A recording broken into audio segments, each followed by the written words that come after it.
তুমি কেন থাকো যেখানে থাকার মানে কেবল শব্দহীন উপস্থিতি?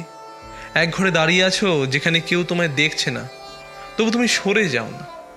মানুষ বড়ই অদ্ভুত, সে চলে না আলোর দিকে, সে ফিরে যায় সেই জানলার পাশে যেখান দিয়ে একদিন আলো ঢুকেছিল। যেন সে আলো নয়, স্মৃতিকে খুঁজছে। তুমি কখনো খেয়াল করেছো কিছু মানুষ মুখ বদলে ফেলে, কিন্তু চোখে রয়ে যায় তার এক অচেনা প্রশ্ন, তার বেঁচে থাকে অন্য কোনো নামে, তাদের ভিতরে ঢেউ থামে না। কখনো কখনো জীবন যেন এক নদী, তুমি ভুল নৌকায় উঠে পড়ো, গন্তব্য ঠিক নয়, তবু নেমে যেতেও ইচ্ছে করে না, কারণ সেই ভুলের মধ্যেই তোমার চিহ্ন রয়ে গেছে।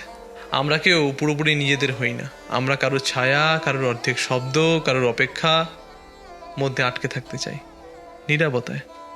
তবু আমরা মুখে বলি সব ঠিক আছে। হয়তো মানুষ অস্তিত্বে থাকে না অর্থের জন্য, থাকে অসম্পূর্ণতার জন্য, যা শেষ হয় না, যা বদলে যায় না, যা কেবল চোখের ভেতরে ভাসে নিঃশব্দে। তাই একটা তোমায় প্রশ্ন করি, তুমি কেন থাকো সেই জায়গায় যেখানে কিছু আর তোমার নয়? তুমি কেন বাড়ি ফিরে শিখলে না? নাকি তুমি জানো ডুবে যাওয়াই একমাত্র শান্তি?